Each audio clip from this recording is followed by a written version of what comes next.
नमस्कार दोस्तों, Praveen classes YouTube channel में आप सभी का एक बार फिर से मैं प्रवीण सत्संगी सर बहुत बहुत स्वागत करता हूं।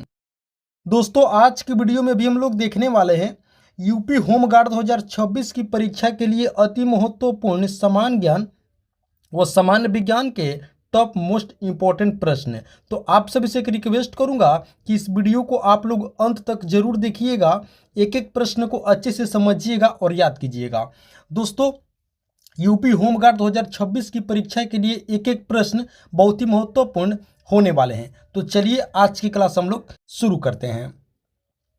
पहला प्रश्न है, किस फसल को चमत्कारिक फसल के रूप में जाना जाता है? तो आप लोग याद रखेंगे सोयाबीन को। ऑप्शन सी इसका सही उत्तर होगा। जी हाँ दोस्तों, सोयाबीन के फसल को चमत्कारिक फसल के रूप में जाना जाता है। क्यों जाना जाता है दोस्तों? क्योंकि जो सोयाबीन होता है ये दोस्तों प्रोटीन का समृद्ध स्रोत होता है। प्रोटीन अत्यधिक होने के वजह से सोयाबीन को चमत्कारिक फसल कहा जाता है। तो ऑप्शन सी इस प्रश्न का बिल्कुल सही उत्तर होगा। चलिए अब आगे बढ़ते हैं। अगला प्रश्न है दोस्तों, निम्नलिखित में से किसको सेल का पावर प्लांट भी कहा जाता है? सेल अर्थात दोस्तों कोशिका का पावर प्लांट भी कहा जाता है। तो आप लोग याद रखेंगे माइटोकॉन्ड्रिया को। ऑप्शन बी इस प्रश्न का बिल्कुल सही उत्तर होगा। माइटोकॉन्ड्रिया को दोस्तों सेल का पावर प्लांट अर्थात कोशिका का पावर प्लांट भी कहा जाता है। तो ऑप्शन बी इस प्रश्न का बिल्कुल करेक्ट आंसर होगा, माइटोकॉन्ड्रिया। चलिए अब आगे बढ़ते हैं। अगला प्रश्न है, कितने स्तर से अधिक की ध्वनि हानिकारक ध्वनि प्रदूषण कहलाती है? तो आप लोग याद रखेंगे 80 डीबी। 80 डीबी कहने का मतलब है दोस्तों 80 डेसिबल। 80 डेसिबल स्तर से दोस्तों अधिक की जो ध्वनि होती है ये हानिकारक ध्वनि प्रदूषण कहलाती है। तो ऑप्शन सी आप लोग याद रखेंगे इस प्रश्न का बिल्कुल करेक्ट आंसर होगा 80 डेसिबल। डेसिबल दोस्तों ध्वनि मापने की इकाई है। इस पॉइंट को भी आप लोग अच्छे से याद रखेंगे, यानी कि डेसिबल इकाई में ध्वनि को मापा जाता है। चलिए अब आगे बढ़ते हैं। अगला प्रश्न है, भारतीय संविधान के किस अनुच्छेद का संबंध वित्त विधेयक से है? दोस्तों बतानी है कि इंडियन कॉन्स्टिट्यूशन का कौन सा आर्टिकल वित्त विधेयक से संबंधित है? तो आप लोग याद रखेंगे अनुच्छेद 280, यानी कि ऑप्शन ए इस प्रश्न का बिल्कुल करेक्ट आंसर होगा। अनुच्छेद 280 आर्टिकल 280 किससे संबंधित है? तो आप लोग याद रखेंगे वित्त विधेयक से संबंधित है। चलिए अब आगे बढ़ते हैं, अगला प्रश्न देखते हैं। अगला प्रश्न है, वेदों के काव्यात्मक हिस्से को कहा जाता है? दोस्तों बतानी है कि वेदों के काव्यात्मक हिस्से को क्या कहा जाता है? तो आप लोग याद रखेंगे संहिता। ऑप्शन ए इस प्रश्न का बिल्कुल सही उत्तर होगा। वेदों के काव्यात्मक हिस्से को संहिता कहा जाता है। चलिए दोस्तों, आप लोग हमें कमेंट करके बताएंगे कि कुल वेदों की संख्या कितनी है। आप लोग कमेंट करके जरूर बताएंगे कुल वेदों की संख्या कितनी है, और वेदों के काव्यात्मक हिस्से को संहिता कहा जाता है। चलिए अब आगे बढ़ते हैं।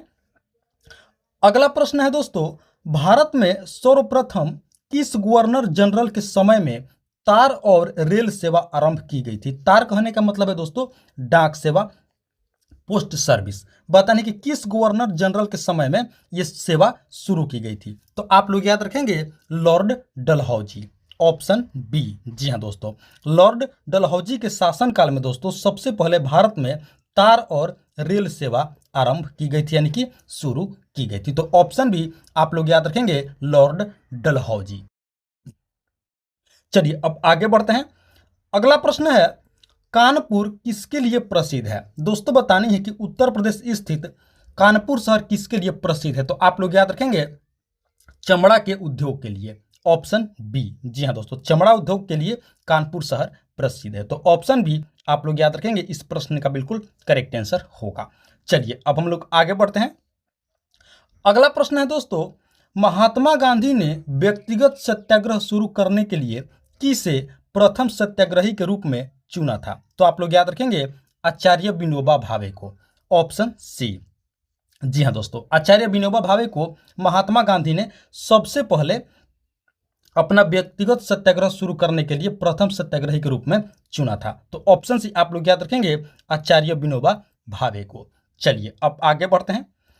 अगला प्रश्न है दोस्तों, पीयूष ग्रंथि यानी कि पिट्यूटरी ग्लैंड मानव शरीर के किस अंग में मौजूद होती है?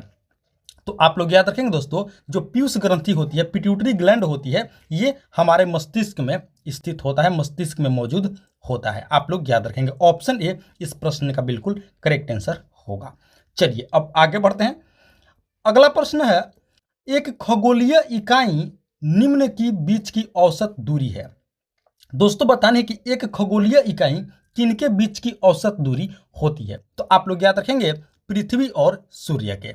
ऑप्शन ए, जी हाँ दोस्तों, एक खगोलीय इकाई पृथ्वी और सूर्य के बीच की औसत दूरी होती है। तो ऑप्शन ए इस प्रश्न का बिल्कुल सही उत्तर होगा।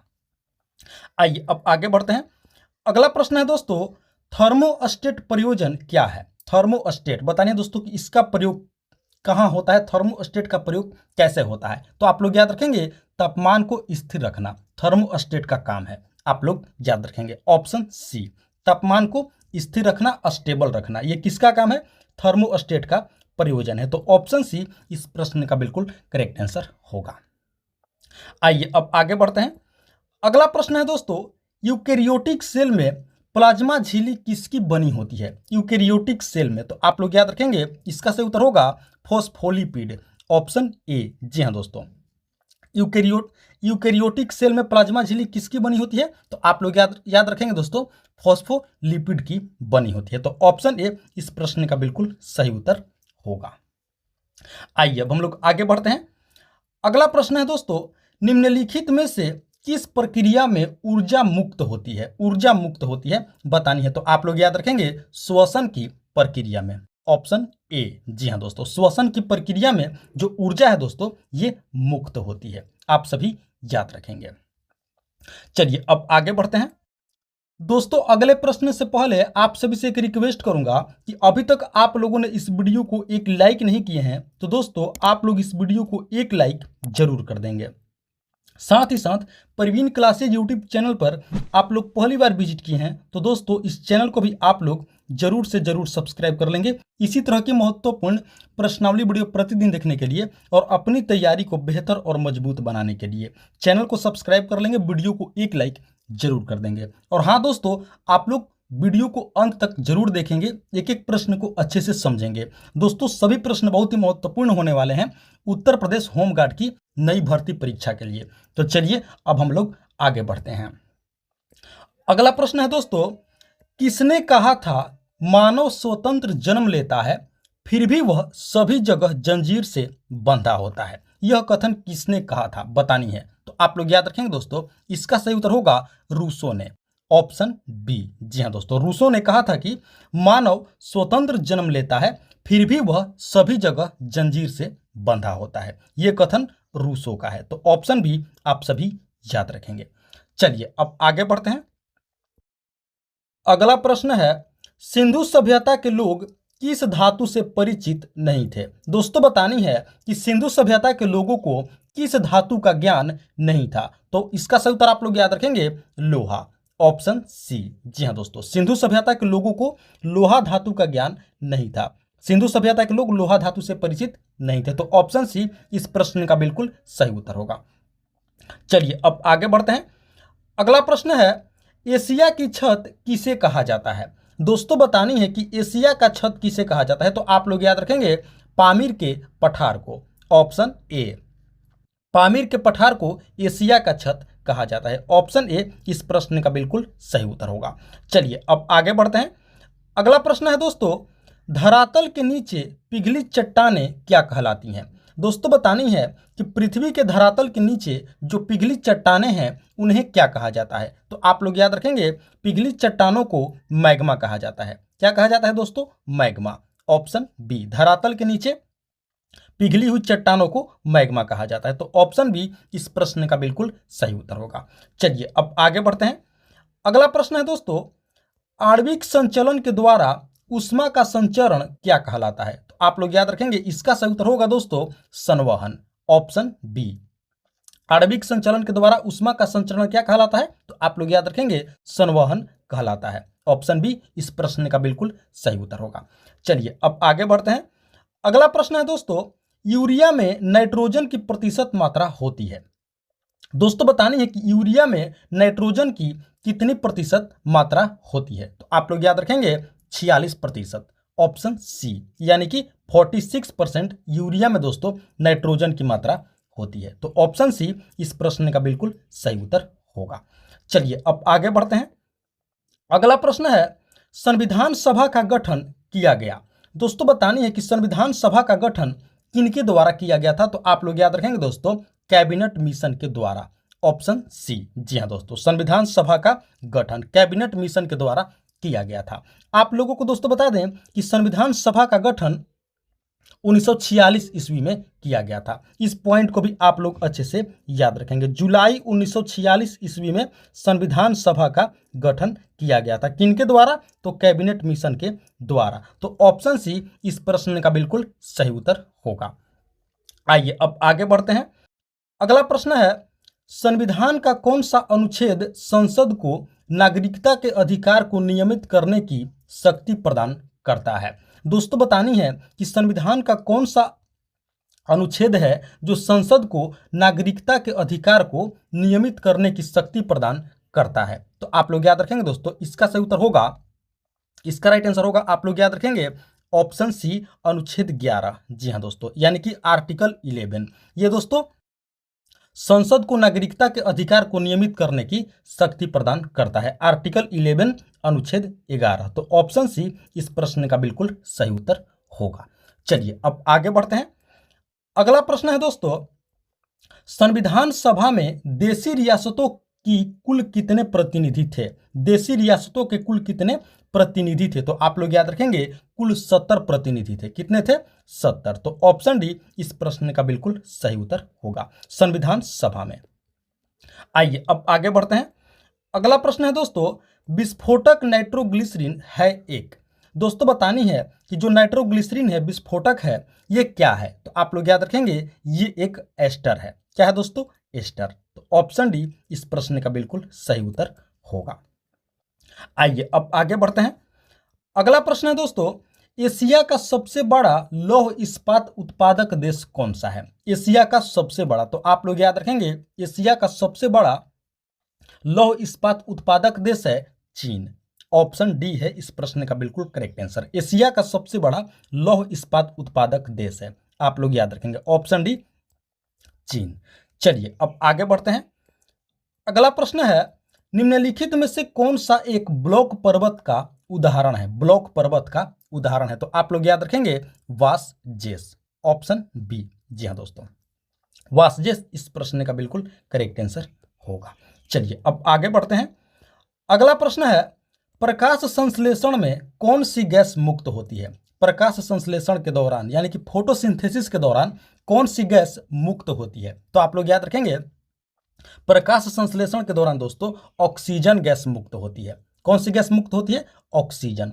ऑप्शन बी इस प्रश्न का बिल्कुल सही उत्तर होगा, प्रकाश संश्लेषण के दौरान। तो ऑप्शन बी इस प्रश्न का बिल्कुल करेक्ट आंसर होगा, ऑक्सीजन अर्थात O2।